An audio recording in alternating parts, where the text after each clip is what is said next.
الحمد لله وحده والصلاة والسلام على سيد الرسل وخاتم الأنبياء محمد وعلى آله وأصحابه وأزواجه وذرياته وأتباعه وبارك وسلم تسليما كثيرا أعوذ بالله من الشيطان الرجيم بسم الله الرحمن الرحيم إنما مثل الحياة الدنيا كماء أنزلناه من السماء فاختلط به نبات الأرض مما يأكل الناس والأنعام حتى إذا أخذت الأرض زخرفها وزينت وظن أهلها أنهم قادرون عليها أتاها أمرنا ليلا أو نهارا فجعلناها حصيدا كأن لم تغن بالأمس كذلك نفصل الآيات لقوم يتفكرون والله يدعو إلى دار السلام ويهدي من يشاء إلى صراط مستقيم للذين أحسنوا الحسنى وزيادة ولا يرهق وجوههم قتر ولا ذلة أولئك أصحاب الجنة هم فيها خالدون والذين كسبوا السيئات جزاء سيئة بمثلها وترهقهم ذلة ما لهم من الله من عاصم كأنما أغشيت وجوههم قطعا من الليل مظلما أولئك أصحاب النار هم فيها خالدون صدق الله مولانا العظيم وصدق رسوله النبي الصادق الوعد الأمين اللهم صل على محمد وعلى آل محمد كما صليت على إبراهيم وعلى آل إبراهيم إنك حميد مجيد اللهم بارك على محمد وعلى آل محمد كما باركت على إبراهيم وعلى آل إبراهيم إنك حميد مجيد بزرگوں، بھائیو، عزیزو،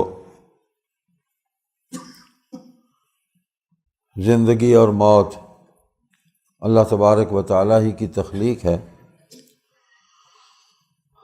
اور جو کچھ زندگی کے ساتھ وابستہ ہے یا زندگی کے جو اسباب ہیں اس کو بحال رکھنے کے، وہ بھی اللہ تبارک و تعالیٰ نے ہی تخلیق کیے ہیں، اور ہماری طلب کے بغیر ہمیں عطا فرمائے ہیں۔ جس طرح ہماری خواہش کے بغیر ہی اللہ نے ہمیں پیدا کیا ہے، اسی طرح جب ہم پیدا ہو گئے تو پھر ہماری زندگی کی تمام ضروریات بھی اللہ تعالیٰ نے خود ہی تخلیق کی ہیں اور ہمارے لیے نعمتوں کے طور پر ہمارے سامنے ان کو پیش کر دیا ہے۔ اسی طرح موت بھی انسان کی اپنی مرضی سے نہیں آتی، نہ اس کے بس میں ہے، وہ بھی اللہ تعالیٰ ہی کی تخلیق ہے، وہ کیفیت اور اس کا امر، اس کا حکم، وہ متعین وقت ہے، پورا ہو جاتا ہے تو دنیا کی زندگی ختم ہو جاتی ہے اور آخرت کی زندگی شروع ہو جاتی ہے۔ اس کے بھی اسباب ہیں کہ آخرت کی زندگی میں ہمارے پاس کیا ہونا چاہیے کہ وہاں اس زندگی کو بہترین طریقے سے ہم گزار سکیں۔ تو دونوں حالتوں میں اللہ تبارک و تعالیٰ نے اپنی سب سے اعلیٰ مخلوق یعنی حضرت انسان کو بہترین ہدایات عطا فرمائی ہیں، بہترین قوانین عطا فرمائے ہیں اور بہترین طریقہ زندگی عطا فرمایا ہے، اور اس کے حکموں پر عمل کرنے کے نتیجے میں بہترین انعامات سے نوازا ہے۔ یہ سورہ یونس ہے، 11واں پارہ ہے، اور اس کی چند آیات میں نے آپ کے سامنے تلاوت کی ہیں۔ ان آیات میں اللہ تبارک و تعالیٰ نے زندگی کے حوالے سے ہی کچھ باتیں ارشاد فرمائیں اور اپنی قدرت کا اظہار فرمایا، اور نتیجہ بھی ہمارے سامنے پیش کر دیا اللہ تعالیٰ نے۔ سب سے پہلی بات تو یہ فرمائی کہ انما مثل الحیات الدنیا کما ان انزلناہ من السماء فاختلط به نبات الارض۔ دنیا کی زندگی کی وہی مثال ہے جیسے ہم نے پانی اتارا آسمان سے، پھر اسے خلط ملط کر دیا، رلا ملا دیا، اور اس سے پیدا ہوا سبزہ زمین کا،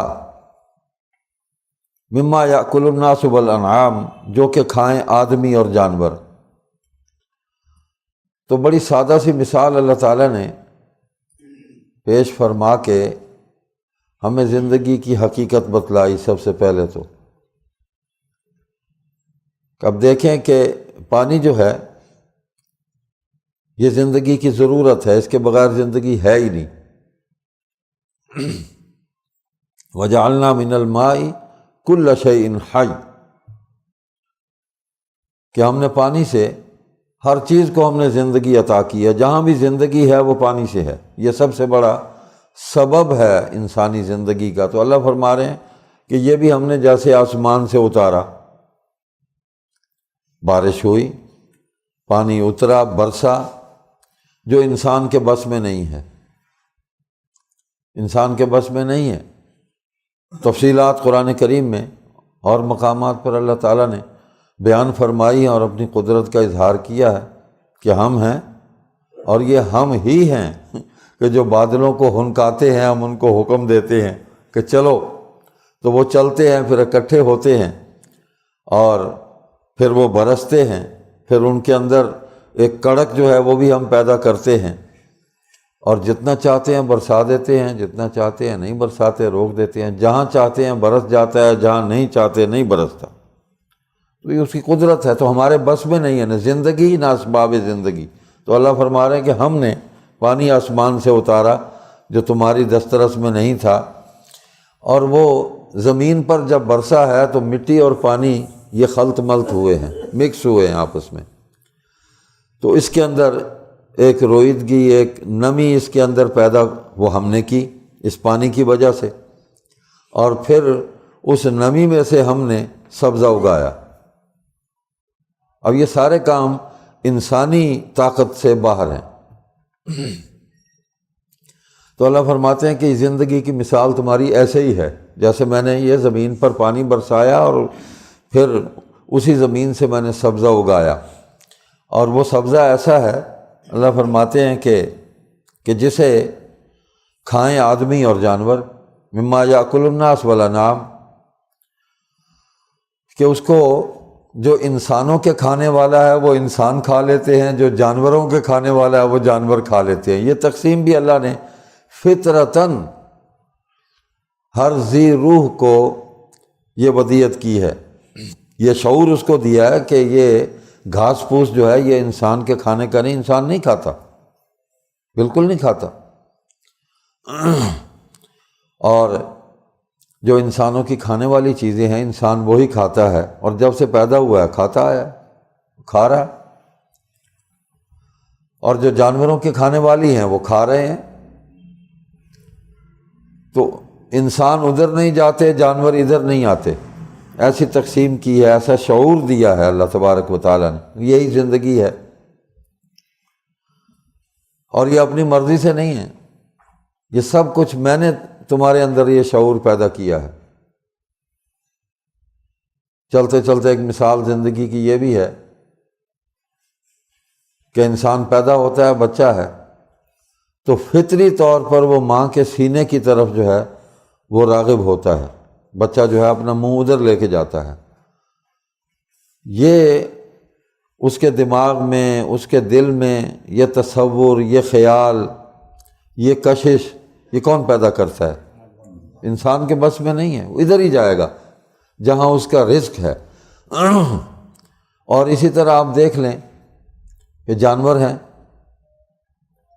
20 مرتبہ مشاہدہ کیا، بھینس نے کٹی دی یا کٹا اس کا پیدا ہوا، گائے نے بچڑا دیا، وہ گرتا ہے، ماں اسے چاٹتی ہے، صاف کرتی ہے، اور تھوڑی دیر بعد وہ ہلنا جلنا شروع ہوتا ہے، اور پھر رینگتا رینگتا وہ گائے یا بھینس کے تھنوں کی طرف وہ رینگتا رینگتا آگے بڑھتا ہے، اور پھر وہ لڑکھڑاتا ہوا کھڑا بھی ہو جاتا ہے، اور کھڑے ہوتے ہی سب سے پہلے وہ اس کے تھن جو ہیں وہ اپنے منہ میں لے لیتا ہے اور دودھ پینا شروع کر دیتا ہے۔ کون سکھاتا ہے یہ؟ تو یہ اللہ ہی ہے کہ جو دل میں یہ بات ڈالتا ہے کہ اس طرف چل، یہاں تیرا رزق ہے۔ تو بڑا ہوتا ہے، پھر وہی ماں باپ اس کو دیگر چیزیں کھلاتے ہیں، اور وہ انہی کو کھانا شروع کر دیتا ہے کہ جو انسان کھاتے آئے ہیں۔ تو انسان کے بس میں نہیں، اس کے اختیار میں نہیں ہے یہ، اللہ تعالیٰ خود اس کو یہ شعور عطا فرماتے ہیں۔ جیسے زندگی دی تو اس کے اسباب جو ہیں اس کا شعور بھی عطا فرمایا۔ حتی اذا اخذت الارض زخرفها وزینت وظن اہلها انہم قادرون علیہا اتاها امرنا لیلا او نہارا فجعلناها حصیدا کأن لم تغن بالامس۔ اب یہ دوسری کیفیت بیان کی اللہ تبارک و تعالیٰ نے کہ یہاں تک جب وہ سبزہ اگتا ہے تو جب پکڑی زمین نے رونق اور مزین ہو گئی، اور خیال کیا زمین والوں نے کہ یہ ہمارے ہاتھ لگے گی، یعنی فصل تیار ہوئی، درخت ہیں، باغ تیار ہو گیا، پھل لگ گئے، فصل ہے، گندم تیار ہوئی، دانے پک گئے، جو بھی فصل ہم کاشت کرتے ہیں، تو انسان نے خیال کیا کہ بس اب یہ تیار ہو گئی، اب یہ ہمارے ہاتھ لگی، اور ذہن میں یہ وسوسہ بھی پیدا ہوتا ہے کہ میں نے بڑی محنت کی ہے، میں نے پانی لگایا، حالانکہ پانی کہاں سے لے کے آیا؟ پانی بھی تو اللہ نے دیا۔ میں نے رات کو جا جا کر اٹھ کر پانی لگایا، دن کو میں نے کھیتوں میں چل پھر کے اس کا معائنہ کیا، اس کی اصلاح کی، جہاں کو خرابی تھی اس خرابی کو دور کیا، میں نے یہ کیا، میں نے وہ کیا۔ انسان کے دل میں آتا ہے کہ اب تیار ہے، اب یہ تھوڑا سا نا غرور اور تکبر یہ پیدا ہو جاتا ہے۔ اللہ اکبر۔ تو اللہ پاک فرماتے ہیں کہ اب اس نے خیال کیا کہ یہ میرے ہاتھ لگے گی، لیکن یہ جو نافرمانیاں ہیں، یہ جو تکبر اور غرور کی کیفیت ہے، تو پھر اللہ کیا کرتا ہے؟ اتاہا امرنا لیلا و نہارا فجعلناها حصیدا کأن لم تغن بالامس۔ ناگاہ یعنی اچانک پہنچا اس پر ہمارا حکم، رات کو یا دن کو۔ اللہ کے نزدیک رات اور دن کی کوئی مجبوری نہیں ہے اللہ تعالیٰ کی، نہ اللہ محتاج ہے، رات اور دن بھی اسی نے بنائے ہیں۔ تو وہ کہتے ہیں کہ اچانک رات ہو یا دن ہمارا حکم پہنچ جاتا ہے، اور اچانک پہنچا، پھر کر ڈالا اس کو کاٹ کر ڈھیر۔ باغات ہیں اجڑ گئے، طوفان آیا، آندھی آئی، یالہ باری ہوئی، فصلیں تباہ ہو گئیں، کپاس کھڑی کھڑی بالکل گر گئی، تباہ ہو گئی، کماد کھڑا ہے سارا گل گیا، کالا ہو گیا۔ تو وہ جو گمان کیا تھا ہم نے کہ یہ ہمارے ہاتھ لگے گی فصل، یہ خزانہ ہمارے ہاتھ لگے گا، ہم نے یہ کیا، ہم نے وہ کیا، تو اللہ فرماتے ہیں یہ پڑا ہے، اب اٹھا لے اب اس کو۔ استغفر اللہ، کاٹ کر ڈھیر کر دیا۔ اور آگے جو الفاظ ہیں کأن لم تغن بالامس، گویا کل یہاں نہ تھی آبادی، کچھ بھی نہیں تھا یہاں، یہ کیفیت ہم نے بنا دی۔ وہ ہمارے دیہاتوں میں ایک جملہ بولتے ہیں دیہاتی ہمارے، یہ رچناوی علاقے میں سرگودے تک، یہ جھنگ تک، کہ رڑی کر دیتی ہے، بالکل چٹیل میدان کر دیا، اور کھیت جو ہے وہ سامنے پڑا، جیسے ایسے انسان کے تصور میں بھی نہیں آتا کل یہاں باغ تھا، کل یہاں کو فصل تھی، سبزہ لہلہا رہا تھا، بڑی بہار تھی۔ کل لم تغن بالامس، آپ خود کہیں گے کہ یہاں کل کچھ بھی نہیں تھا، گمان یہ کریں گے، کوئی آبادی نہیں تھی۔ اسی طرح وہ انسان جو سرکشی کرتے ہیں، اللہ کے حکم کی بغاوت کرتے ہیں، وہ قومیں جو اللہ کے ساتھ مقابلہ اور جنگ کی ٹھان لیتے ہیں اور اس کے حکموں کے مقابلے میں اپنی خواہشات کو قانون اور حکم بنا کر انسانوں پر اس کو نافذ کرتے ہیں اور ظلم کرتے ہیں، وہاں بھی یہی کچھ ہوتا ہے کہ اللہ یوں صفائی کرتا ہے کہ جیسے یہاں کل کوئی آبادی نہیں تھی۔ ہوا، قرآن میں مثالیں موجود ہیں جن قوموں نے بغاوت کی ہے، سرکشی کی ہے، مقابلے پر اتر آئے ہیں، اللہ سے جنگ کا فیصلہ کیا جن قوموں نے، قوم لوط ہے، قوم عاد، قوم ثمود، قوم نوح، کس طرح اللہ تعالیٰ نے مثالیں دی ہیں کہ میں نے ان کو صفحہ ہستی سے مٹا دیا۔ پہاڑ انہوں نے اس میں گھر بنائے ہوئے تھے، یہ قوم عاد اور ثمود کے احوال میں آتا ہے کہ پہاڑوں کو تراش کے اس کے اندر انہوں نے گھر بنائے ہوئے تھے کہ یہاں تو عذاب اللہ کا نہیں آئے گا۔ یعنی آپ تصور کریں، انسان کی عقل جو ہے وہ تو اتنی ہے، بس اتنی ہی عقل ہے کہ وہ اللہ کی طاقت اور قدرت کو بس محدود کر کے بیٹھ گیا کہ ان پہاڑوں کو تو وہ، جس اللہ نے ان پہاڑوں کو بنایا ہے وہ ان پہاڑوں کو اکھاڑ سکتا ہے۔ تو پھر کیا ہوا کہ انہی پہاڑوں میں جو انہوں نے گھر بنائے تھے انہی کے اندر تیز ہوا جو ہے اللہ نے چلائی اور وہ اس کے اندر گھس گئی، کاٹ کر رکھ دیا، اندر ہی ان کو ختم کر دیا، تباہ و برباد کر دیا۔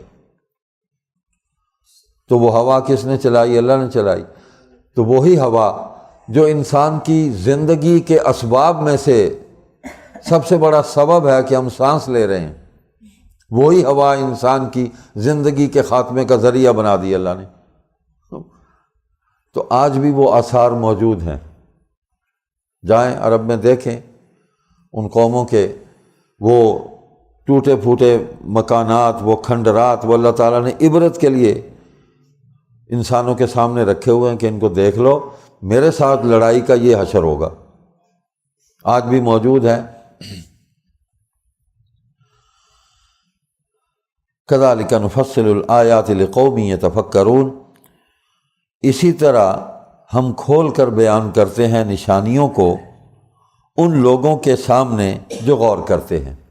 تو یہ قرآن کریم جو ہے غور و فکر والی کتاب ہے، گو کہ اس کو پڑھنے سے جو برکت حاصل ہوتی ہے، جو ثواب حاصل ہوتا ہے، جو اللہ کی رحمت کا نزول ہوتا ہے، اس کا انکار نہیں ہے، وہ بھی ضرورت ہے، ہماری ضرورت ہے، ہم عاجز ہیں، عاجز مخلوق ہے اللہ کی، ہمیں اللہ کی طرف سے بابرکت زندگی کی ضرورت ہے، اس کی رحمت کی ضرورت ہے، اس کی نصرت اور مدد کی ضرورت ہے، اس کی مہربانی اور شفقت کی ضرورت ہے، ہر وقت ضرورت ہے، ہم محتاج ہیں اس کے۔ لیکن ان نعمتوں کو حاصل کرنے کے جو طریقے ہیں، جو راستے ہیں، وہ قرآن کریم اس طرف ہمیں متوجہ کرتا ہے، اور وہ تب معلوم ہو گئے جب اس کتاب رحمت میں ہم غور و فکر کریں گے۔ غور و فکر کریں گے تو وہ سارے راستے ہمارے سامنے روشن ہو جائیں گے۔ ھدی للمتقین، تقوی اختیار کرنے والوں کے لیے ہدایت ہے اس کتاب میں، سرکشوں کے لیے تو ہدایت نہیں، وہ تو سرکشی کر کے ادھر ہو گئے، اللہ کی حزب مخالف میں اپوزیشن میں جا کر بیٹھ گئے، ان کو کیا ہدایت ملے گی؟ لیکن جو رجوع کرتا ہے، اللہ کی طرف لوٹتا ہے، اسے ہدایت طلب کرتا ہے، اس کو مل جاتی ہے، اللہ پھر یہ توفیق بھی دے دیتے ہیں۔ اور آگے اسی ہدایت کا ذکر فرمایا اللہ تبارک و تعالیٰ نے، واللہ یدعو الی دار السلام ویہدی من یشاء الی صراط مستقیم، اور اللہ بلاتا ہے سلامتی کے گھر کی طرف اور دکھلاتا ہے جس کو چاہے راستہ سیدھا۔ ایک ہے بلانا، یدعو الی دار السلام، سلامتی کا گھر جنت، اس کو سلامتی کا گھر کہا گیا۔ اللہ اس طرف بلا رہا ہے اپنی مخلوق کو کہ آ جاؤ ادھر، صرف بلاتا ہی نہیں ہے، راستہ بھی دکھاتا ہے۔ یہ نہیں ہے کہ اعلان ہو گیا کہ اس طرف آ جاؤ بھی فلاں گھر میں آ جاؤ، وہ گھر کہاں ہے؟ آج ہم نے کہیں جانا ہو، آج بھی ہم ایک سفر میں گئے تو لوکیشن آ جاتی ہے، اور اس میں تمام روٹس جو ہیں وہ گوگل سے ہم ان کو سرچ کر کے اسی روٹ پہ ہم بغیر کسی سے پوچھے اپنے منزل اور مرکز پر پہنچ جاتے ہیں۔ تو یہ قرآن کریم جو ہے اللہ تعالیٰ نے یہ ہمارے لیے ان تمام راستوں کو معلوم کرنے کی کتاب جو ہے یہ ہمارے سامنے پیش فرما دی ہے، راستہ بھی دکھایا ہے، پوری لوکیشن ہے کہ یہ ہے جنت کا راستہ، اس پر چلو گے تو یہاں پہنچو گے۔ اللہ اکبر۔ وَأَنَّ هَذَا صِرَاطِي مُسْتَقِيمًا فَاتَّبِعُوهُ وَلَا تَتَّبِعُوا السُّبُلَ فَتَفَرَّقَ بِكُمْ عَنْ سَبِيلِهِ۔ نبی اکرم صلی اللہ علیہ وسلم نے اس آیت کریمہ کو تلاوت فرمایا اور آپ زمین پر تشریف فرما تھے، اور اپنی انگلی مبارک سے زمین پر ایک لکیر کھینچی آپ نے ایسے، اور فرمایا کہ یہ ہے سیدھا راستہ۔ وَأَنَّ هَذَا صِرَاطِي مُسْتَقِيمًا، وہ کون سا ہے؟ فَاتَّبِعُوا، اتباع کرو میری۔ وَلَا تَتَّبِعُوا السُّبُلَ فَتَفَرَّقَ بِكُمْ عَنْ سَبِيلِهِ، اس راستے کی اگر اتباع نہیں کرو گے تو پھر کیا ہوگا؟ راستہ بھول جاؤ گے، بھٹک جاؤ گے، منتشر ہو جاؤ گے، ٹکڑے ٹکڑے ہو جاؤ گے۔ اور اس بات کو سمجھانے کے لیے پھر اس ایک لکیر کے دائیں بائیں مختلف لکیریں کھینچی اپنی انگلی مبارک سے، ایک راستے پر کئی راستے بنائے دونوں طرف۔ فَتَفَرَّقَ بِكُمْ عَنْ سَبِيلِهِ، یعنی یہ بات مشاہدہ کرایا حضور صلی اللہ علیہ وسلم نے۔ حضور معلم بھی تو ہے نا، انما بعثت معلما، میں تعلیم دینے کے لیے آیا ہوں، جہالتوں کو دور کرنے کے لیے آیا ہوں۔ نبی علیہ الصلوۃ والسلام نے علم کے نور سے جہالتوں کے اندھیروں کو ختم کیا ہے اور منور کیا دنیا کو۔ حضور علم دینے کے لیے آئے، علم بھی وہ جو کامل ہے، اس کے مقابلے میں کوئی علم نہیں۔ قرآن سے بڑا کیا علم ہو سکتا ہے؟ اور علم کو عمل سے سمجھایا، جیسے وہ معلم سمجھاتا ہے مثال دے کے، اللہ تعالیٰ بھی معلم کائنات ہیں، پوری کائنات کے معلم ہیں اللہ۔ اللہ نے علم دیا ہے اور اللہ مثالیں دے دے کے سمجھاتے ہیں، جیسے اس آیت میں فرمایا انما مثل الحیات الدنیا، زندگی کی مثال ایسے ہے، یہ مثالیں ہیں۔ تو حضور صلی اللہ علیہ وسلم نے بھی مثال دی اور پریکٹیکل کر کے بتایا کہ اگر تم میری اتباع اور فرما برداری نہیں کرتے، اللہ کے حکم کی فرما برداری نہیں کرتے، تو یہ مختلف راستے ہیں، یہ منزل ہے سیدھے راستے والی، اس سے بھٹک جاؤ گے، بھول جاؤ گے، بالکل بھول جاؤ گے، کبھی ادھر جاؤ گے، کبھی ادھر جاؤ گے، کبھی ادھر جاؤ گے، کبھی ادھر جاؤ گے۔ تو آج ایسے ہی ہے کہ ہم صراط مستقیم کو بھول گئے، جو قرآن نے ہمیں راستہ دکھایا اور حضور صلی اللہ علیہ وسلم نے اس راستے پر چل کر اس راستے کو سجایا اور روشن کر کے دکھایا، ہم وہ بھول گئے۔ اللہ یجتبی الیہ من یشاء ویہدی الیہ من ینیب، اللہ چن بھی لیتا ہے، کہتا ہے یہ میری طاقت اور قدرت ہے، میں چن لیتا ہوں جس کو چاہتا ہوں، اور جو میری طرف متوجہ ہوتا ہے، میری طرف رجوع کرتا ہے، اس کو میں ہدایت بھی ساتھ دے دیتا ہوں۔ لیکن اللہ کی طرف متوجہ ہونا ضروری ہے۔ جب اللہ سے جو کچھ لینا ہے تو وہ کسی اور سے تو نہیں ملے گا، سیدھی بات ہے۔ مدد اللہ کی چاہتے ہیں، نظام ہم امریکہ کا لانا چاہتے ہیں، رزق اللہ سے مانگ رہے ہیں، نظام ہم برطانیہ کا لانا چاہتے ہیں، زندگی کی سلامتی اور صحت اور عافیت اللہ سے مانگ رہے ہیں، اولاد اللہ سے مانگ رہے ہیں، نظام ہم دنیا کی طاغوتی اقوام جو ہیں ان کے اپنے ذہنی تراشیدہ جو نظام ہیں وہ ہم اس کو نافذ کرنا چاہتے ہیں۔ تو ایسا ہی ہے، پرانا لطیفہ ہے، بات بھی ہے کہ وہ ہمارے تبلیغ والے بھائی سنایا کرتے ہیں کہ ایک آدمی نے اگر پشاور جانا ہو تو کراچی والی گاڑی میں بیٹھ جائے، یا اللہ مجھے پشاور پہنچا دے، یا اللہ مجھے پشاور پہنچا دے۔ اب دیکھیں اللہ تعالیٰ اس بات پر طاقت اور قدرت تو رکھتے ہیں کہ اس گاڑی کو الٹا چلا دیں اور اس کو کراچی پہنچا دیں، لیکن اللہ ایسا کرتے نہیں ہے، فطرت کے خلاف ہے۔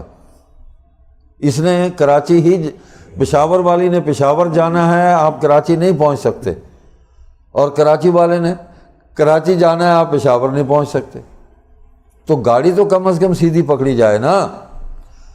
تو ہم نے گاڑیاں غلط پکڑی ہوئی ہیں، نظام غلط اختیار کیے ہوئے ہیں، روٹس ہمارے غلط ہیں، اور مدد اللہ سے مانگ رہے ہیں۔ کمال یہ ہے، روزی میں برکت مانگ رہے ہیں، لیکن سود کے نظام کو ہم پوری اپنی ڈھٹائی کے ساتھ، پوری ڈھٹائی کے ساتھ اور بے شرمی اور بے حیائی کے ساتھ ہم شیطان کے ان چکروں کے اندر اس کے ساتھ کھڑے ہیں، مسعودی نظام کو ہم لے کے چل رہے ہیں۔ اللہ کہتا ہے یہ میرے ساتھ جنگ ہے، میرے نبی کے ساتھ جنگ ہے، یہ ماں سے بدکاری کرنے کے مترادف ہے، لیکن میں تلا ہوا ہوں یہ تینوں کام کرنے کے لیے، میں تلا ہوا ہوں اور مدد اللہ سے مانگ رہا ہوں، یا اللہ روزی میں برکت عطا فرما دے۔ بھائی کیسے ہوگی؟ کچھ تو سمجھاؤ، کہ ہم بتلائیں کیا؟ کچھ تو سمجھا دیں۔ روٹ ہی غلط ہے، راستہ ہی غلط ہے، جس طرف جانا چاہتے ہیں ادھر یہ راستہ نہیں جاتا۔ تو اللہ فرما رہے ہیں کہ بلاتا ہوں سیدھے راستے کی طرف، سلامتی کے گھر کی طرف، اور راستہ بھی بتلا رہا ہوں تمہیں۔ کتاب بھی موجود ہے، جس پر کتاب نازل ہوئی انہوں نے کتاب پڑھ کر بھی سنائی، کتاب کا معنی بھی بتلایا، کتاب کا مفہوم بھی بتلایا، مطلب بھی بتلایا، کتاب کے حکم پر عمل کر کے دکھایا، اور عمل کرنے والوں کی ایک مضبوط جماعت تیار کر کے، جن کو صحابہ کرام رضی اللہ عنہم ورضوا عنہ ان کو کہتے ہیں، یہ امت محمدیہ کی، امت مسلمہ کی پہلی ایمان والی جماعت ہے۔ اس امت کی ابتدا صحابہ سے ہو رہی ہے، یہ امت شروع ہی وہیں سے ہوتی ہے۔ تو ساری مثالیں بنی نوع انسان کے سامنے بڑی کھول کے اللہ تعالیٰ نے رکھ دی ہیں۔ اب کوئی بدبخت ہے کہ جو اس سے نفع نہ اٹھا سکے اور اس راستے پر نہ چلے، یہ اس کی بد نصیبی ہے۔ دماغ کا خلل ہے، آنکھیں ہیں لیکن وہ صحیح منزل جو ہے اس پر اس کو نہیں دیکھ رہا، صحیح راستے پر اس نے نگاہیں نہیں اپنی مرتکز کی، اس نے ساری قوتیں اس کے پاس موجود ہیں، وہ سوچ سکتا ہے، محسوس کر سکتا ہے، وہ چل سکتا ہے، لیکن چلتا ہی نہیں ہے۔ آگے فرمایا للذین احسنوا الحسنى وزیادہ ولا يرهق وجوہهم قتر ولا ذلہ اولئک اصحاب الجنۃ هم فیہا خالدون، جنہوں نے کی بھلائی ان کے لیے ہے بھلائی اور زیادتی۔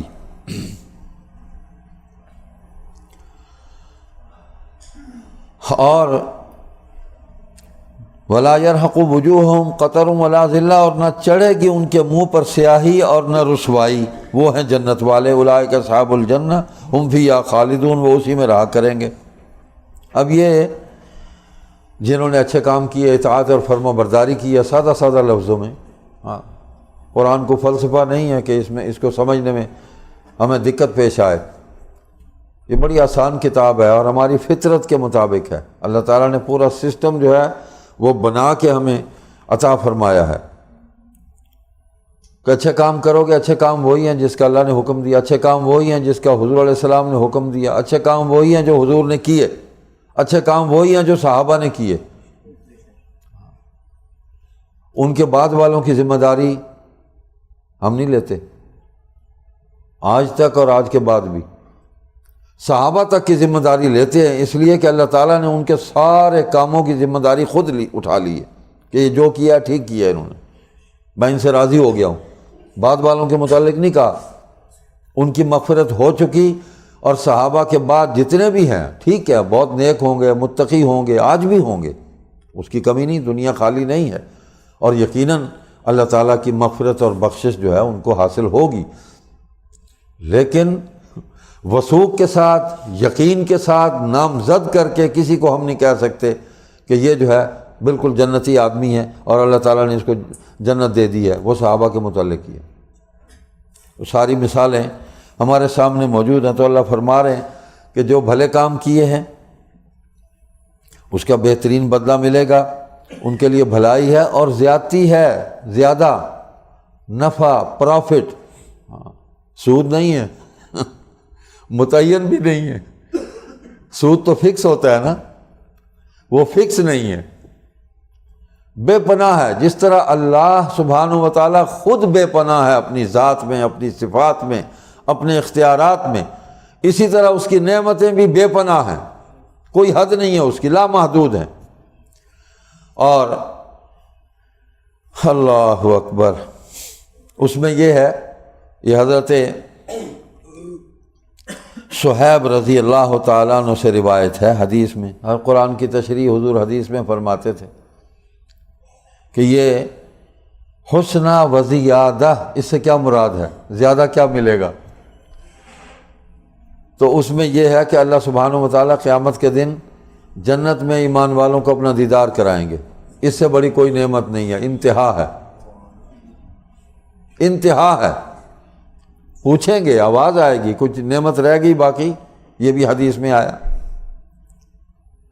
تو جنتی تو عرض کریں گے، یا اللہ ہم تو انہی نعمتوں کو دیکھ کر حیران ہیں، پریشان ہیں، ہماری عقل جو ہے ان کا احاطہ نہیں کر سکتی، ہم نے تو اتنے اچھے کام نہیں کیے جتنا زیادہ ہمیں نفع مل گیا، اتنی نعمتیں مل گئیں، ہمارے خیال میں کوئی نعمت باقی نہیں ہے۔ تو پھر آواز آئے گی، تم نہیں جانتے وہ میں ہی جانتا ہوں، وہ نعمت ہے۔ اور پھر حجاب ختم ہوگا اور حضور صلی اللہ علیہ وسلم فرماتے ہیں پھر اللہ تعالیٰ جو ہیں وہ اپنا دیدار کرائیں گے، لو میں ہوں تمہارا رب، مجھے دیکھ لو۔ یہاں ہم قوالیوں میں رب کو دیکھ رہے ہیں، تو مجھے دیکھ لے، میں تجھے دیکھ لوں، دیکھنے کا مزہ آج کی رات ہے، اللہ ہی جانے کون بشر ہے تو ایسے ہی تو پوتنی دا، باقی سب بشر ہیں۔ تو خیر، یہ حسنہ و زیادہ، بہت زیادہ اللہ نفع عطا فرمائیں گے، اور ان کے چہرے جو ہیں وہ سیاہ نہیں ہوں گے، ان کے چہروں پر رسوائی نہیں ہوگی، خوشی اور مسرت ہوگی ایمان کے نور سے، اور انعام ملنے پر جو خوشی ہے اس خوشی سے ان کے چہرے دمک رہے ہوں گے، اس سے روشنی نکل رہی ہوگی۔ اللہ اکبر، اللہ انہی میں شامل کر دے ہمیں۔ اللہ سے تو ہم ہمیشہ مخلوق جو ہے وہ اچھی امید رکھے گی، اچھی ہی رکھنی چاہیے۔ حدیث میں یہی آیا کہ مجھ سے اچھا گمان کرو، حدیث قدسی ہے، جیسا گمان کرو گے ویسا ہی معاملہ کروں گا۔ تو ہم اللہ سے اچھا گمان کرتے ہیں، اللہ ہمارے گناہوں کو معاف فرما دیں گے۔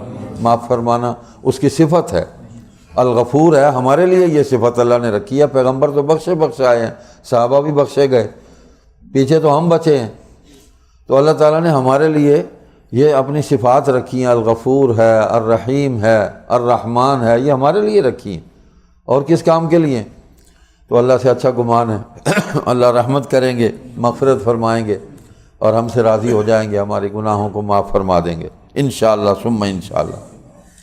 اولئک اصحاب الجنۃ هم فیہا خالدون، وہ جنت والے وہ اسی میں رہا کریں گے، ہمیشہ کی وہ رہائش گاہ ہے، اور ایسا مکان ہے، ایسا مرکز ہے، یہیں سے انسان اس دنیا میں آیا تھا اور واپس وہیں لوٹنا ہے اسے، اور جو سکون اس کو وہاں ملے گا وہ دنیا میں وہ سکون نہیں اس کو ملا، وہ ہمیشہ کا سکون ہے، ہمیشہ کا اطمینان ہے۔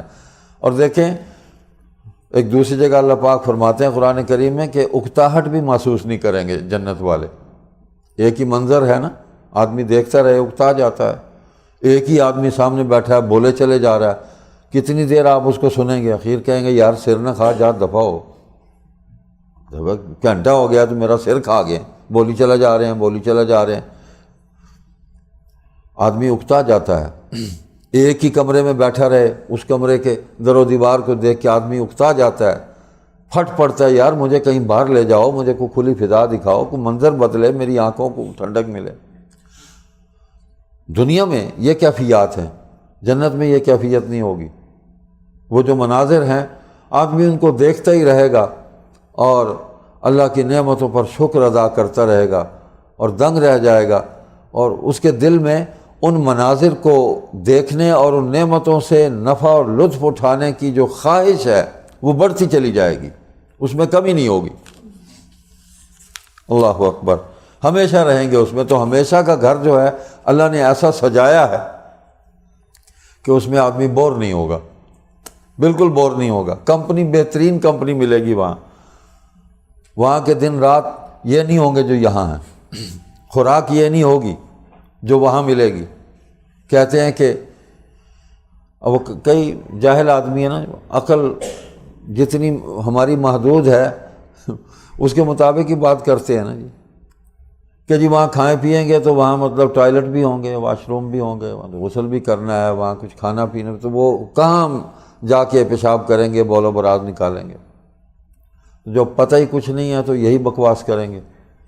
حضور صلی اللہ علیہ وسلم نے ساری باتیں بتلائی ہیں، فرمایا کہ وہاں بول و براز کی یہ تقاضا ہی نہیں ہوگا انسان کو۔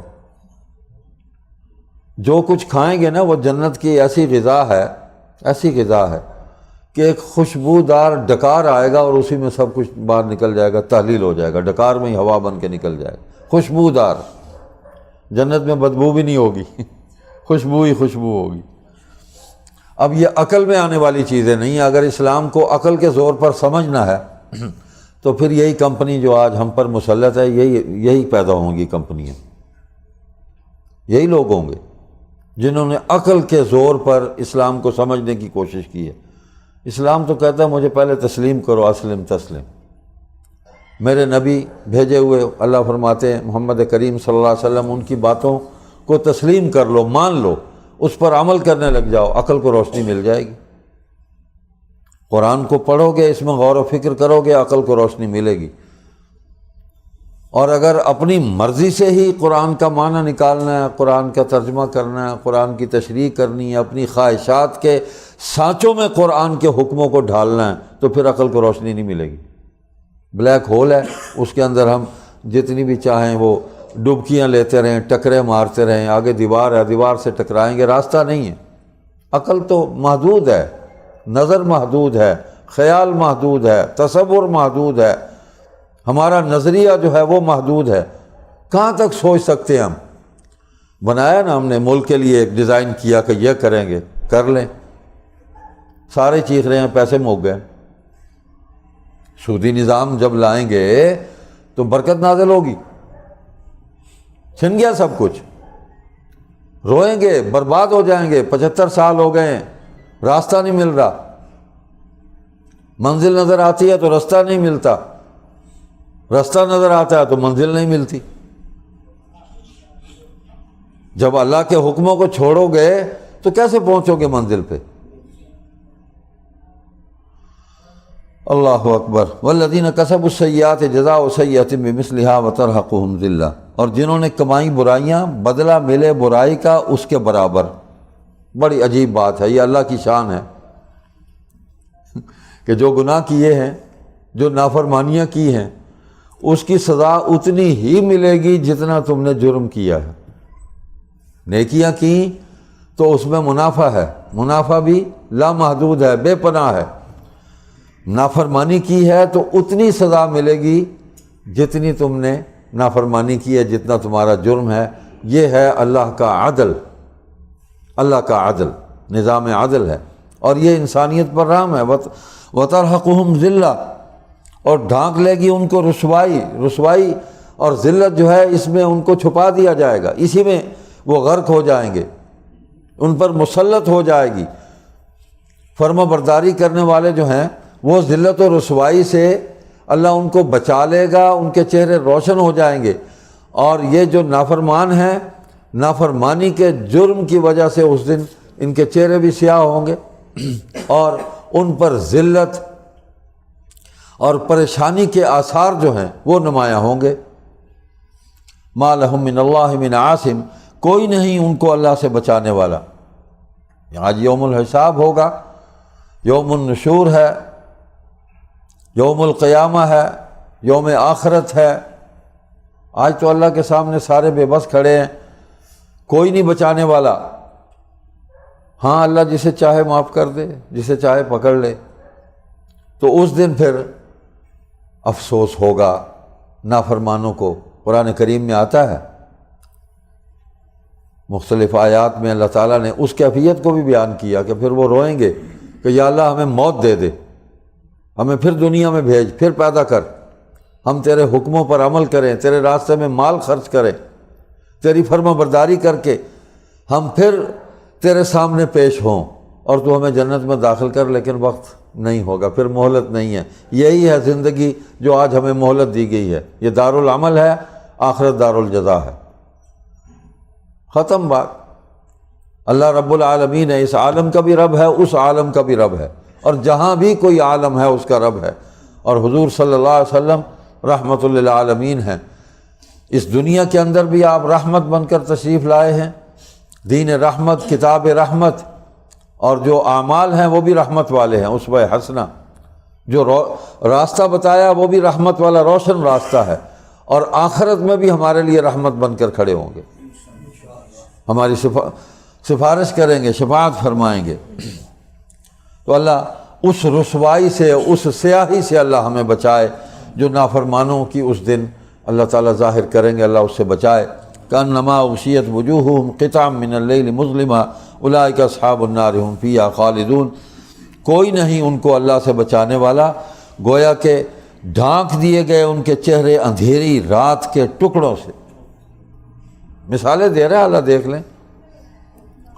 اولئک اصحاب النار ھم فیہا خالدون، وہ ہیں دوزخ والے، وہ اسی میں رہا کریں گے ہمیشہ، خالدون۔ جس طرح جنت والے ہمیشہ جنت میں رہیں گے، دوزخ والے ہمیشہ دوزخ میں رہیں گے۔ ہاں ایسے بھی ہوں گے کہ جن کو اللہ تعالیٰ حدیث پاک میں قرآن کریم کی آیات کی جو تشریحات ہیں، جو تعبیرات ہیں، جو مفاہیم ہیں، حضور صلی اللہ علیہ وسلم نے بیان فرمایا نا، وہ آپ کے فرائض نبوت میں سے، اور اللہ نے وہ علم آپ کو عطا فرمایا تھا۔ ایسے بھی ہوں گے کہ جن کو دوزخ سے اللہ نکالیں گے، ان کو پھر جنت میں پہنچا دیں گے۔ بلکہ ایک حدیث میں بڑے عجیب الفاظ ہیں، پنجابی کہتے ہیں کہ وہ اللہ تعالیٰ دوزخ جو لپ بھر کے کڈن گے، لپ بھر کے بندیاں نوں کڈن گے۔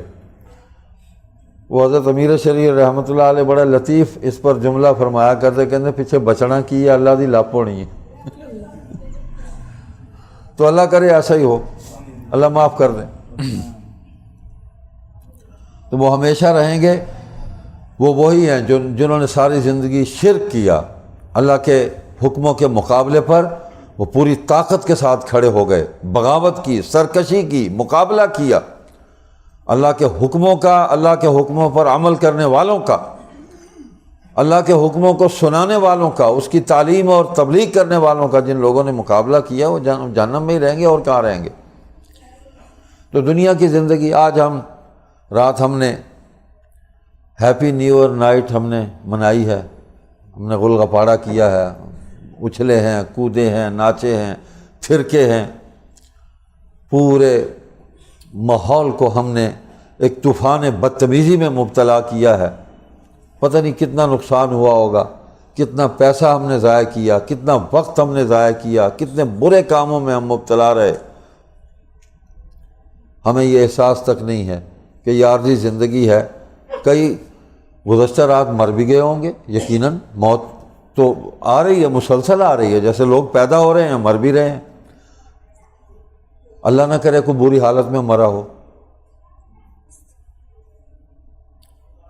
شراب پی کر مر گئے، استغفر اللہ، بدکاری کرتے ہوئے مر گئے۔ اللہ اچھی موت دے، ایمان والی موت دے۔ تو ہمیں احساس نہیں ہے، ہم زندگی کو ہمیشہ کی زندگی سمجھ رہے ہیں کہ مرنا ہی نہیں، ہم نے ایسے ہی رہنا ہے، ہم نے اس صحت کو ہم ہمیشہ کی صحت سمجھ رہے ہیں کہ کبھی یہ صحت ختم ہونی ہی نہیں، حالانکہ ہم خود اپنی زندگی میں مشاہدہ کرتے چلے آ رہے ہیں۔ یعنی میں اپنے وجود پہ غور کرتا ہوں، بچپن تھا، لڑکپن تھا، جوانی تھی، جوانی ڈھلی، بڑھاپے میں آ گئے، اب بڑھاپا غلبہ پا رہا ہے، 65 برس ہو گئے، مسنون عمر تو پوری ہو گئی، آگے تو سارا بونس ہے۔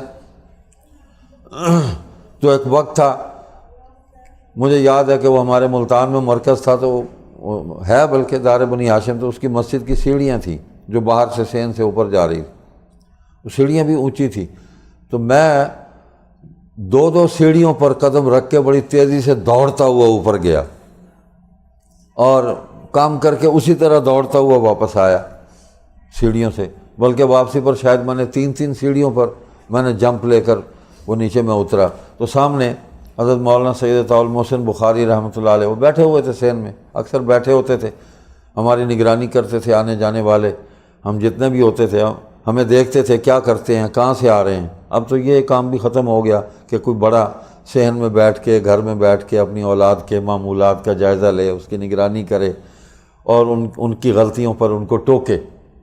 اب تو ٹوکنا بھی جو ہے تہذیب کے خلاف ہے، کمال ہے۔ تو ہم بچ گئے اسی لیے کہ ہمیں ٹوکنے والے تھے، ہمیں ناراض ہونے والے موجود تھے، غصہ اس کا اظہار کرتے تھے لیکن بڑی تہذیب کے ساتھ اظہار کرتے تھے، یعنی بد تہذیبی کے ساتھ نہیں، اصلاح کے لیے کیا کیا تم نے۔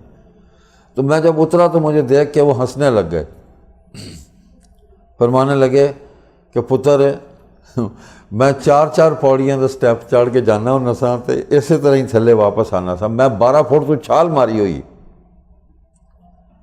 ٹھیک ہے نا۔ 2.5 من گندم کی بوری جو ہے وہ میں کندھے پر اٹھاتا تھا، میں نے پورا ٹرک جو ہے وہ لوڈ ان لوڈ کیا، پورا ٹرک۔ یہ ہمارے پیر جی کا عالم تھا ماشاءاللہ، بڑی کہتے ہیں کہ ہم نے حلال کھایا، اپنے جسم پر لگایا اور پھر اس جسم کو ہم نے اللہ کے دین کے راستے میں ہم نے خرچ کیا اس کو، تو وہ طاقت اللہ نے دی ہوئی تھی، ہم نے اس طاقت کا استعمال کیا، بالکل ٹھیک کیا، ہم خدمت کی، ہم نے لوگوں کی، ماں باپ کی خدمت کی، دوستوں کی خدمت کی۔ تو یہ زندگی ہے، لیکن ہم غور نہیں کرتے کہ کل ہم کیا تھے، آج کیا ہیں، کل کیا ہوگا۔ کل لم تغن بالامس اس میں غور کریں ہم۔ استغفر اللہ ربی من کل ذنب واتوب الیہ، تو اس فکر کو پیدا کرنے کی ضرورت ہے۔ نادان ہے ہمارے بھائی، ہمارے بیٹے، ہمارے عزیز، یہ نہیں کہتے کہ ہم ان کے مخالف ہیں، ہم ان کا برا نہیں چاہتے، ہم ان کی ہدایت چاہتے ہیں، نادان ہیں، علم نہیں ہے، تو ان تک یہ آخرت کی فکر یہ پہنچانا اور ان کو راہ راست پر لانا، جس کو معلوم ہے یہ اس کا فریضہ ہے کہ ان کو سیدھا راستہ بتلائے، دکھائے، دعوت کے انداز میں ان کو دکھائے، جیسے یہ واللہ یدعو الی دار السلام، یہ سورہ یونس میں آیا کہ اللہ بلاتا ہے سلامتی کے گھر کی طرف اور راستہ بھی دکھاتا ہے، ہم انہیں راستہ دکھائیں۔ یہ ہر مسلمان کے فرائض میں ہے کہ دین سیکھے اور دین سکھائے۔ خیرکم من تعلم القرآن وعلمہ، بہترین ہے وہ آدمی تم میں جو قرآن سیکھے اور سکھائے۔ تو قرآن سیکھنا، قرآن کے علم کو سیکھنا، اس کے معنی اور اس کے مطلب کو سمجھنا اور قرآن کے حکموں کو سمجھنا، غور و فکر کر کے اس پر عمل کرنا، اور پھر اللہ کی مخلوق کو اس پر عمل کی دعوت دینا، ان کو نفع اور نقصان بتانا لوگوں کو کہ یہ نقصان والا راستہ ہے، تباہی والا راستہ ہے۔ یہ جو اعمال سوسائٹی میں ہم کر رہے ہیں، اس سے ہمارا اخلاق تباہ ہو گیا، ہماری تہذیب چھن گئی ہم سے، ہماری شناخت ہم سے چھن گئی، ہمارا راستہ جو ہے وہ کٹ گیا اور ہم بھول گئے، ہم جس راستے ڈی ٹریک ہو گئے، ہم کسی اور راستے پہ جا رہے ہیں، ذہن میں کچھ ہے، جا کہیں اور رہے ہیں، تو اس راستے پر آ جائیں۔ تو یہ محبت سے دعوت ہے، دعوت کے اندر محبت ہے۔ نماز کی دعوت دینی ہے تو اس میں غصہ نہیں ہے، اس میں گالم گلوچ نہیں ہے۔ بعض ماشاءاللہ ایسے اہل اللہ ہیں کہ ماں دی گال کٹ کے وہ نماز دی دعوت دے دیں، تو مطلب ہے کہ یہ کوئی طریقہ نہیں ہے بھائی، محبت سے دعوت دی جاتی ہے۔ اللہ اکبر۔ تو زندگی کی حقیقت کو سمجھانے کی ضرورت ہے، ہم مبتلا ہیں کسی دھوکے میں۔ قرآن کہتا ہے، سورہ انعام میں ہے، اعوذ باللہ من الشیطان الرجیم وما الحیاۃ الدنیا الا لعب ولہو وللدار الآخرۃ خیر للذین یتقون افلا تعقلون۔ اور دنیا کی زندگی تو ایک کھیل اور مشغلہ ہے، ایک تماشا ہے، اور بہت اچھا گھر تو آخرت کا گھر ہے، یعنی اس کے لیے جو اللہ سے ڈرتے ہیں۔ کیا تم سمجھتے نہیں؟ اللہ ہم سے سوال کر رہے ہیں، سمجھتے نہیں تم؟ تو وہ سمجھ قرآن کریم میں، افلا یتدبرون القرآن، تم قرآن میں غور کیوں نہیں کرتے؟ آج کل ویسے قرآن کریم میں غور کرنے کے بھی جو طریقے ہم نے اختیار کیے ہوئے، نئے نئے مفکر پیدا ہو گئے ہیں، اللہ معاف فرمائے، کہ جو وہ بھی اپنی عقل سے قرآن میں غور و فکر کر کے اپنی عقل سے قرآن سے استدلال کرنا چاہتے ہیں۔ تو عقل تو عیار ہے، 100 بھیس بدل لیتی ہے، عقل پر تو خواہشات غلبہ پا لیتی ہیں۔ قرآن کو سمجھنا ہے تو حدیث سے سمجھو، قرآن کو سمجھنا ہے تو سنت سے سمجھو، قرآن کو سمجھنا ہے تو صحابہ کے عمل سے، تعامل صحابہ سے سمجھو، اجماع امت سے سمجھو، اپنی مرضی مت کرو۔ جن کے سامنے قرآن نازل ہوا وہ سمجھائیں گے، جس ہستی پر قرآن نازل ہوا اس نے سمجھانا ہے، اس ہستی نے، حضور صلی اللہ علیہ وسلم نے، تو وہ سمجھا ہوا سمجھ لیں، اپنا وقت ضائع نہ کریں اور اپنا راستہ جو ہے وہ بھی خراب نہ کریں اور منزل جو ہے اس سے بھی محروم نہ ہو۔ تو اللہ فرما رہے ہیں کہ تم سمجھتے نہیں ہو تم۔ وَمَا هَذِهِ الْحَيَاةُ الدُّنْيَا إِلَّا لَهْوٌ وَلَعِبٌ وَإِنَّ الدَّارَ الْآخِرَةَ لَهِيَ الْحَيَوَانُ لَوْ كَانُوا يَعْلَمُونَ۔ اور یہ دنیا کی زندگی تو صرف کھیل اور تماشا ہے، اور ہمیشہ کی زندگی کا مقام تو آخرت کا گھر ہے۔ کاش یہ لوگ سمجھتے، لَوْ كَانُوا يَعْلَمُونَ، کاش یہ لوگ سمجھتے۔ یہ سورہ عنکبوت میں فرمایا۔ پھر فرمایا من كان يريد الحياة الدنيا وزينتها نوفي إليهم أعمالهم فيها وهم فيها لا يبخسون أولئك الذين ليس لهم في الآخرة إلا النار وَحَبِطَ مَا صَنَعُوا فِيهَا وَبَاطِلٌ مَا كَانُوا يَعْمَلُونَ۔ صدق اللہ العظیم۔ جو لوگ دنیا کی زندگی اور اس کی زیب و زینت کے طالب ہوں، اللہ فرما رہے ہیں اسی کو طلب کرتے ہیں، جو ہم ان کے اعمال کا بدلہ انہیں دنیا میں ہی دے دیتے ہیں، اور اس میں ان کی حق تلفی بھی نہیں کرتے۔ جو انہوں نے اچھائی کی اس کا بدلہ دنیا میں دے دیا، انسانیت کی بھلائی، کہ جی کسی کو دوا لے دیں، کسی کا علاج کروا دیں، کہ کوئی مر گیا تو اس کے کفن دفن کا انتظام کر دیں، کوئی مقروض ہے تو اس کا قرض جو ہے وہ ادا کروا دیں، کوئی جیل میں ہے اس کا جرمانہ ہے وہ بھر دیں، اس کی قید میں تخفیف ہو جائے، باہر آ جائے، کوئی بے روزگار ہے اس کو روزگار لے دیں، بھوکا ہے کھانا کھلا دیں۔ لیکن یہ سارے کام ایمان کی بنیاد پر نہیں کیے، بلکہ دنیا کے لیے کیے ہیں، دنیا میں رہتے ہوئے کیے ہیں، دنیا کے لوگوں کے لیے کیے ہیں، دنیا کے مفادات حاصل کرنے کے لیے کیے ہیں۔ ہم عزت دیں گے تمہیں ان اچھے کاموں کی، دنیا میں عزت دے دیں گے، اور بدلہ تمہیں پورا دیں گے، تمہاری حق تلفی بھی نہیں کریں گے۔ آج لوگ کہتے ہیں نا، قرآن نے یہ بھی کہا کہ کافروں کے لیے دنیا جنت ہے، اور مومن کے لیے حضور فرماتے ہیں دنیا مزرعۃ الآخرہ، دنیا آخرت کی کھیتی ہے، الدنیا سجن المومن، دنیا جو ہے مومن کے لیے قید خانہ ہے، تو کافر کے لیے جنت ہے۔ اس نے مال دنیا کے لیے کمایا، اقتدار دنیا کے لیے حاصل کیا، دنیا میں اس کی جنت بن گئی ہے، بس ختم بات، اگلی خبریں کوئی نہیں ہونے واسطے۔ تو اللہ فرماتے ہیں ہم حق تلفی نہیں کریں گے، ان کے اعمال کا بدلہ انہیں دنیا میں ہی دے دیں گے، اور اس میں ان کی حق تلفی نہیں کریں گے۔ یہ وہ لوگ ہیں جن کے لیے آخرت میں آگ کے سوا کچھ نہیں۔ طے ہو گیا نا، اللہ فرما رہے ہیں، مولوی تو نہیں کہہ رہا، مولوی تو سنا رہا ہے آیت کو، اللہ کا حکم سنا رہا ہے۔ یہ سنانا جرم ہے تو یہ تو مولوی کرتے رہیں گے، اللہ ان سے کام لیتا رہے گا انشاءاللہ ثم انشاءاللہ۔ اور جو عمل انہوں نے دنیا میں کیے سب برباد، اور جو کچھ وہ کرتے رہے سب ضائع ہوا۔ یعنی آخرت میں ان اچھے اعمال کا کفار و مشرکین کو، اللہ کے باغیوں کو اس کا کوئی نفع نہیں ہوگا۔ حبطت اعمالہم، اعمال حبط ہو جائیں گے، ختم ہو جائیں گے، ہباء منصورہ ہو جائیں گے۔ تو اس پیغام کو، اس میسج کو دنیا کے اندر اپنے ہمارے جو نوجوان ہیں خاص طور پر ان تک پہنچانے کی ضرورت ہے کہ وہ اپنی زندگیوں کو بدلیں، دین کی طرف آئیں۔ بڑی فضیلت ہے، حدیث میں آئی ہے کہ جو نوجوان اپنی جوانی کو پاکیزہ رکھتا ہے اور اللہ کے دین کے لیے وقف کرتا ہے، اللہ کی عبادت کے لیے وقف کرتا ہے، او بھائی مخلوق کی خدمت بھی اللہ کی عبادت ہے۔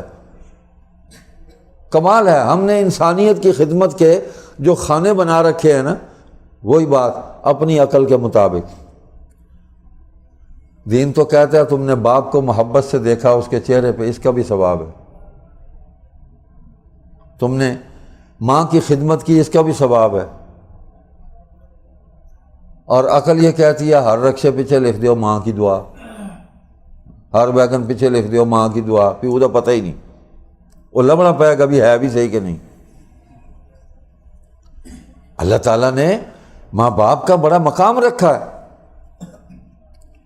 آپ کسی مریض کی خدمت کر، اس کی عیادت کرتے ہیں، حضور صلی اللہ علیہ وسلم نے جا کے یہودی کی عیادت کی ہے، یہودی مریض کی، اور اس کو اس موقع پر دین کی دعوت دی ہے، اس کا بیٹا مسلمان ہو گیا تھا۔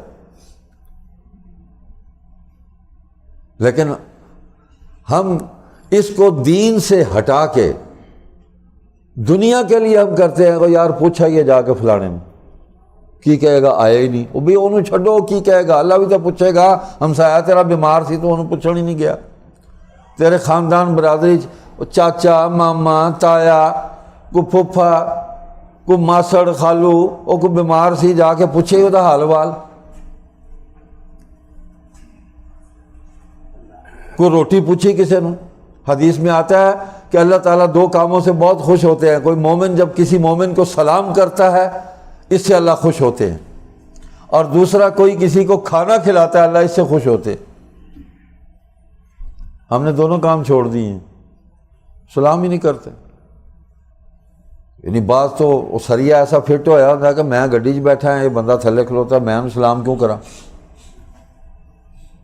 اللہ معاف کرے، گڈی تو لتھنا ہی میں توہین سمجھنا، سلام کرنا تو بعد کی گل ہے۔ تو حدیث میں اس کی ترتیب بھی آئی ہے کہ پیدل چلتا ہوا بیٹھے ہوئے کو سلام کرے، سواری والا پیدل کو سلام کرے۔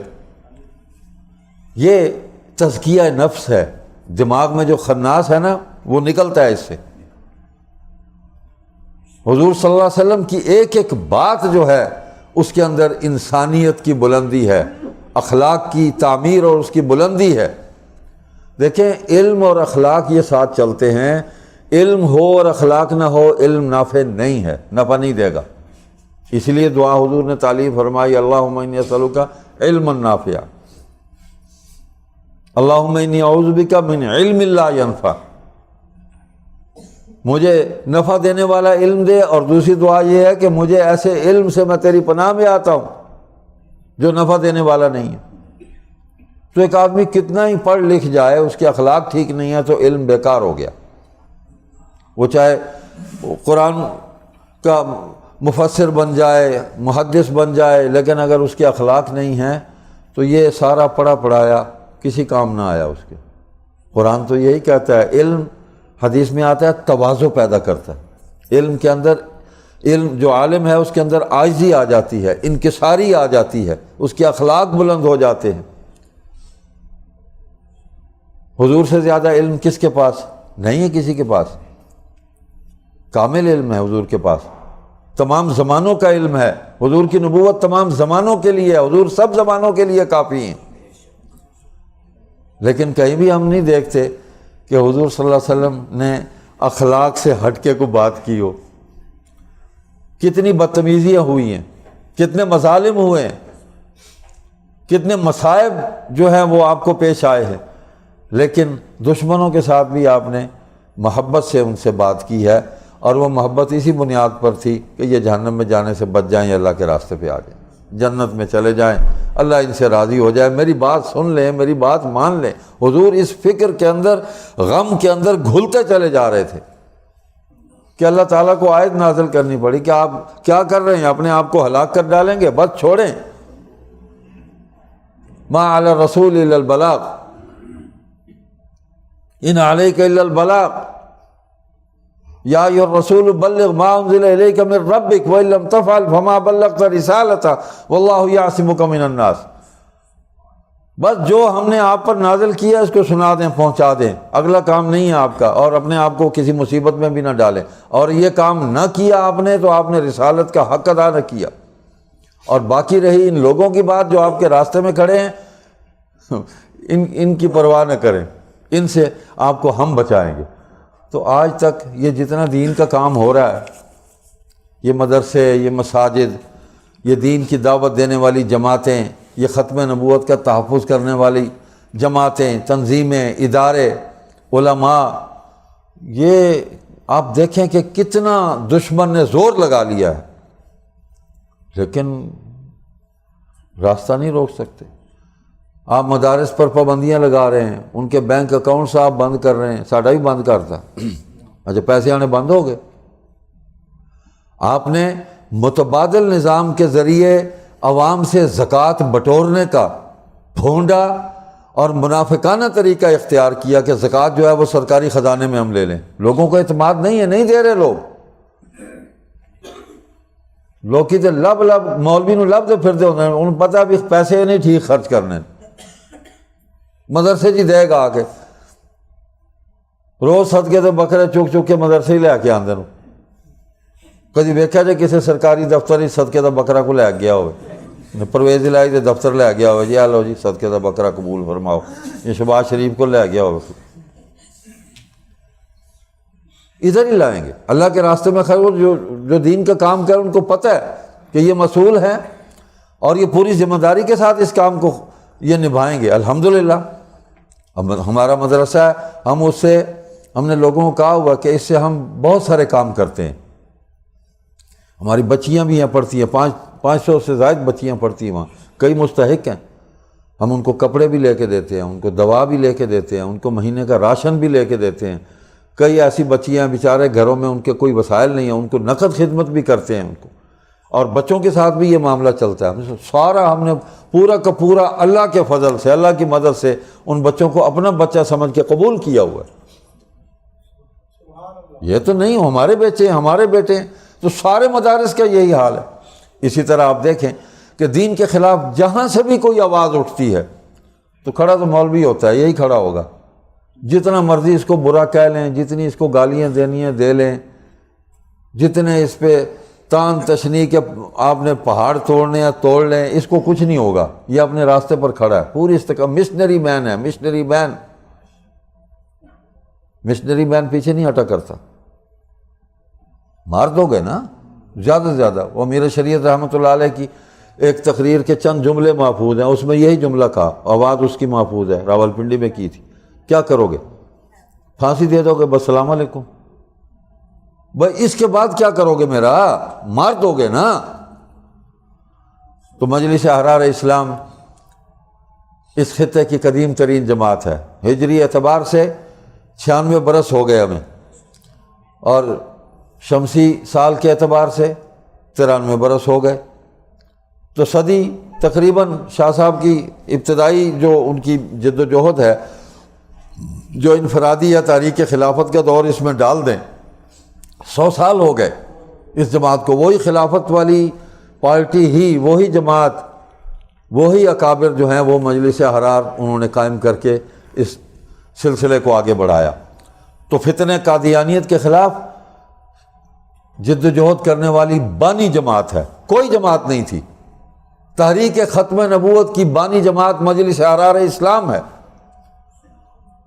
اور عدم تشدد کی پالیسی پر عمل کرتے ہوئے قادیانیت کا تعاقب کیا ہے، جھگڑا لڑائی نہیں کی، ان پر تشدد نہیں کیا، کوئی ظلم نہیں کیا.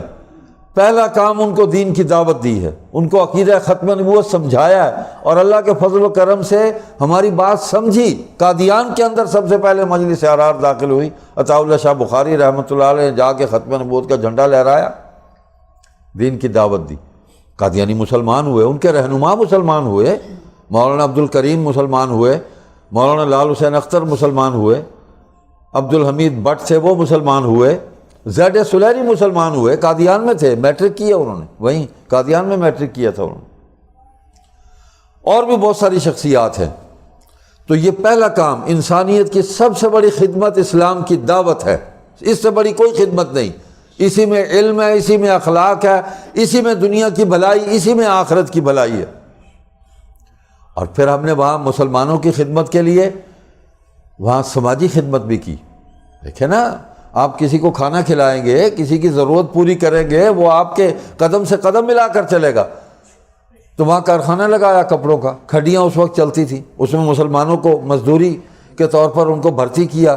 شام کو اور صبح 2 وقت لنگر کھانا چلایا کہ مفت آ کے کھانا کھائیں، مزدوری کے پیسے بھی تمہیں عام لوگوں سے زیادہ دیں گے. اللہ کے فضل و کرم سے وہ محنت جو ہے وہ کامیاب ہوئی. اور پاکستان کے اندر بھی چناب نگر جو ربوہ کہلاتا تھا، اس میں سب سے پہلا مرکز مجلس احرار اسلام نے بنایا. ہم داخل ہوئے اللہ کے فضل و کرم سے. اور جن مشقتوں اور مصیبتوں کو سینے سے لگاتے ہوئے اور مشکلات کو عبور کرتے ہوئے اللہ کی مہربانی سے ہم چناب نگر میں داخل ہوئے، کوئی نہیں ایسے گیا جیسے ہم گئے. ہم نے نماز پڑھی، گرفتار ہوئے. جمعہ کی نماز پڑھنے کے جرم میں عطا اللہ شاہ بخاری کے 2 بیٹوں کو گرفتار کر لیا گیا. دیکھیں نا، یہ وقت ہے، اس سے گزرے ہم. اب تو سڑکیں بن گئی ہیں، اس پہ گدھے بھی دوڑ رہے ہیں، گھوڑے بھی دوڑ رہے ہیں، کھچر بھی دوڑ رہے ہیں، ہر جانور اس پہ دوڑ رہا ہے، کاریں بھی دوڑ رہی ہیں، موٹر سائیکل بھی چل رہے ہیں. شاہراہ تو ہم نے بنائی نا، مجلس احرار نے بنائی، مرکز قائم کیا، وہاں دعوت دی. درجنوں قادیانی مسلمان ہوئے، اب بھی ہو رہے ہیں، مسلسل ہو رہے ہیں اللہ کے فضل و کرم سے. یہ سندھ میں گئی ہے ہماری تبلیغی جماعت مجلس احرار اسلام کے ہمارے ساتھی ڈاکٹر آصف صاحب، مولانا تنویر صاحب، مولانا فیضان صاحب، یہ ان کا قافلہ گیا. پھر کراچی میں ان سے ملا، بلکہ سندھ میں ہی وہاں ان کے ساتھ ملاقات ہو گئی. تو وہاں ہندوؤں کو بھی اسلام کی دعوت دی جا رہی ہے. آپ حیران ہوں گے، ایک مولوی صاحب جو ہیں 4000 ہندوؤں کو مسلمان کیا اس نے.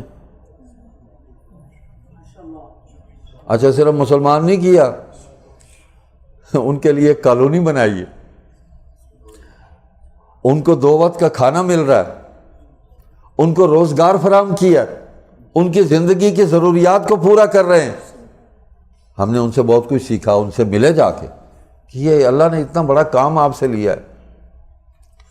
ایویں نہیں چیکاں نکل رہی ہیں اسمبلی چ، مطلب وہ کاٹھے جڑے گئے نا جی، کاٹھے انگریز ہیں مسلمان، لیکن کاٹھے انگریز ہیں، دیسی مون بلیتی چیکاں، کہ جناب یہ آپ زبردستی لوگوں کو مسلمان بنا رہے ہیں، یہ بند کریں جی، یہ مسلمان بنانا لوگوں کو ظلم ہو رہا ہے جی. او بھائی، کوئی زبردستی نہیں بنا رہا، خواتین خود آتی ہیں، بچیاں پڑھی لکھی، کہ ہم نے ریسرچ کی ہے، ہم نے مطالعہ کیا ہے، ہم نے تحقیق کی ہے، ہمارے دل نے گواہی دی ہے کہ یہی دین سچا ہے، ہمیں مسلمان کریں اور ہمیں تحفظ دیں. یہاں قادیانی ہمارے پاس بچیاں آ رہی ہیں. یہ 2 ہفتے پہلے ملتان میں الحمدللہ ایک بچی مسلمان ہوئی تھی، اپنا گھر بار چھوڑ کے، ایک اس نے کپڑوں کا جوڑا پہنا ہوا تھا، ایک بیگ میں رکھ کے وہ آئی ہے، اس کے علاوہ اس کے پاس کچھ نہیں تھا. ہم نے اپنی بیٹی سمجھ کے اس کو تحفظ فراہم کیا کہ یہ اب ہماری بہن ہے، ہماری بیٹی ہے. چھوڑا ہی اپنی برادری کو، وہ مسلم برادری میں شامل ہو گئی، اس کا نکاح کیا ہم، اس کو اپنے گھر سے ہم نے رخصت کیا. الحمدللہ عطا اللہ شاہ بخاری کے بیٹوں کے گھر سے وہ بچی رخصت ہوئی ہے. تو مجلس احرار یہ کام کر رہی ہے. اور ان سے کہا کہ یہ ہماری بیٹی ہے، خیال رکھنا اس کو تکلیف نہ پہنچے. ہر باپ کی خواہش ہوتی ہے کہ میری بیٹی اپنے سسرال میں خوش رہے، اس کو تکلیف نہ پہنچے. تو ہم نے باپ اور بھائی بن کے ان کو کہا کہ بھئی یہ ہم رشتہ کر رہے ہیں، نکاح میں دے دیا تمہیں، یہ ہماری بیٹی ہے، ہماری بہن ہے، اس کو کوئی تکلیف نہیں پہنچنی چاہیے، اور یہ مت سمجھو یہ لوارث ہے، ماں باپ چھوڑ آئی ہے تو ہم ہیں اب اس کے ماں باپ۔ تو یہ خدمت ہے، جب تک ہم یہ نہیں کریں گے اس وقت تک ہم دین کی دعوت کو آگے لے کر نہیں چل سکتے، نہیں پھیلا سکتے۔ تو ایک تو زندگی کی حقیقت کو سمجھنا، اس کو سمجھیں کہ یہ ناپائیدار ہے، ابھی ہے ابھی نہیں، اور اس زندگی کو نعمت سمجھتے ہوئے اس کو اللہ کے راستے میں خرچ کرنا، اور اجتماعی کام کے اندر دین کی دعوت، دین کی تبلیغ، دین کے استحکام، دینی اور شرعی قوانین کو اپنے گھروں کے اندر ان کو مضبوط کرنا، ان کو نافذ کرنا۔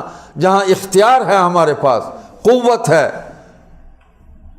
اس قوت کو استعمال کرتے ہوئے اپنے گھر میں اس کو نافذ کریں۔ نہیں کریں گے ہم مجرم ہیں، ہم سے پوچھا جائے گا یہ زندگی دی تھی، اولاد کو نماز کیوں نہیں سکھائی، قرآن کیوں نہیں سکھایا، حلال اور حرام کیوں نہیں بتلایا، بتاؤ ان کو حلال اور حرام۔ کل کو یہی اولاد اللہ کے سامنے کھڑی ہو کے کہہ دے جی مجھے تو نہ میری ماں نے بتایا نہ باپ نے بتایا کہ یہ کام جو ہے یہ حرام ہے، میں تو حلال سمجھ کے ہی کرتا رہا، پھر کیا جواب ہوگا؟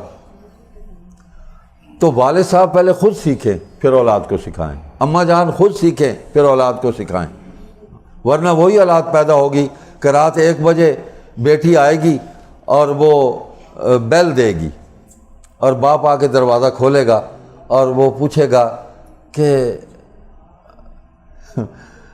میری پیاری بیٹی آپ کہاں گئی تھی؟ تو وہ کہے گی بابا شٹ اپ، یہی کہے گی، ہو رہا ہے یہ۔ پھر ہوندے مولوی صاحب کو لا دین کوئی تویز دے ہوتی میری ہاتھوں نکل گئی، یہ تویزاں نال ٹھیک ہونی ہے؟ کھانا خراب تو آپ کیتا ہے، نہ دین تو آپ سکھیا نہ بیٹی نو سکھایا، نہ آپ سکھیا نہ بیٹے نو سکھایا۔ تو یہ مکافات عمل ہے، جو کچھ تم کر رہے ہو یہی کرتے ہوئے تمہارے سامنے آ کے کھڑے ہوں گے۔ دین سیکھا ہوتا تو یہ بیٹی گھر سے باہر نہ نکلتی، اس کا چہرہ کوئی اور نہ دیکھتا، یہ زیب و زینت اپنے ماں باپ کے لیے کرتی یا اپنے شوہر کے لیے کرتی، یہ باہر نہ نکلتی، یہ حجاب میں ہوتی، یہ بیٹا کسی اور کی بیٹی کو بری نگاہ سے نہ دیکھتا اگر تم نے تربیت صحیح کی ہوتی، یہ اس کو بہن سمجھتا۔ دین تو یہ سکھاتا ہے۔ تو جو نسل کشید ہوئی ہے، جو تیار ہو رہی ہے، ہمارا خاندانی سسٹم تباہ کیا گیا، فیملی سسٹم تباہ کیا ہے، جس میں ہماری قدریں تھیں، ہماری ویلیوز تھیں، جس میں ہمارے اخلاق تھے، جس میں ہمارا عقیدہ تھا، جس میں ہمارے اعمال تھے،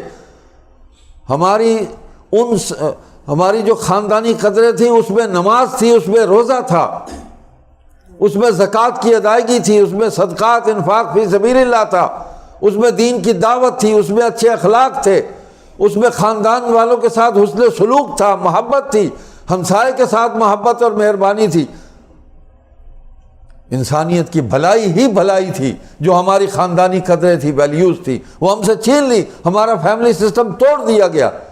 ہمیں کہا گیا کہ کزن سے شادی نہ کرو، بیماریاں پھیلیں گی، ڈیٹا مار لو، شادی نہ کرو۔ حرام کام جو ہے اس کو تو جائز قرار دیا، لیکن نکاح نہ کرو ان سے، نکاح کسی اور کرو، فیملی تو باہر نکلو۔ حضور علیہ السلام فرماتے ہیں کفر اس کو تلاش کرو، تمہارے لیے بہترین ہے کہ تم اپنے خاندان کے اندر اپنا نکاح کرو۔ دیکھیں ہم چچا کے ساتھ جڑ گئے، ہم ماموں کے ساتھ جڑ گئے، ہم خالو کے ساتھ جڑ گئے، ہم پھوپھا کے ساتھ جڑ گئے، یہ فیملی آپس میں جڑ رہی ہے، ریلیشنز ہیں، نسلیں انہی میں سے آگے بڑھ رہی ہیں۔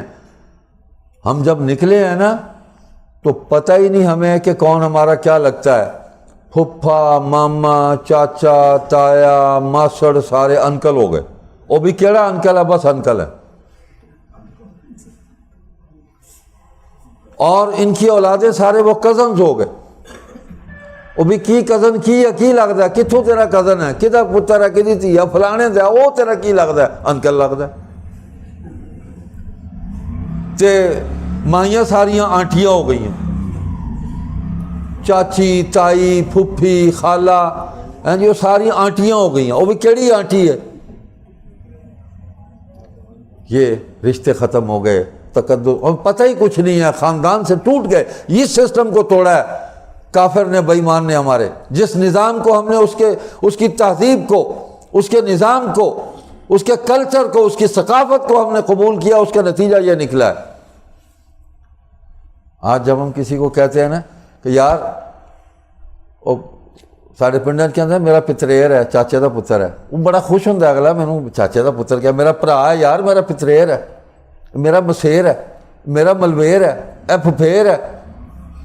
تو رشتہ میرا پھپھڑ ہے یار، میرے ماموں جی ہے، میرے چاچا جی، میرے تایا جی، اے میری خالہ ہے، میری مامی ہے، اے میری پھپھی ہے. تسی رشتے نال جس لے کسی نوں بلاندے ہو، او دے دل ہی تہاڈی فطری طور تے محبت پیدا ہو جاندی. میرا بھتیجا آیا، میرا پڑیواں آیا، آنٹی انکل، ادھر آنٹو کٹھے ہو گئے، ادھر آنٹیاں کٹھیاں ہو گئی ہیں.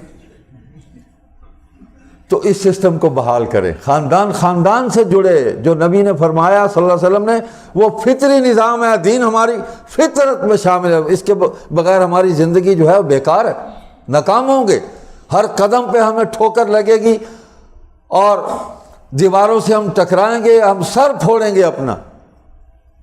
نہ عقیدہ بچے گا، نہ تہذیب بچے گی، نہ ہماری شناخت اور پہچان بچے گی. مجلس احرار اسلام اسی دین کی دعوت کو لے کر آگے بڑھ رہی ہے. بس بھائی بہت وقت ہو گیا. تو یہ ایک کیلنڈر ہم نے شائع کیا 2023 کا. اس میں ہجری تاریخ بھی ہے اور شمسی تاریخ بھی ہے، اور یہ موجود ہے یہاں اسٹال پر.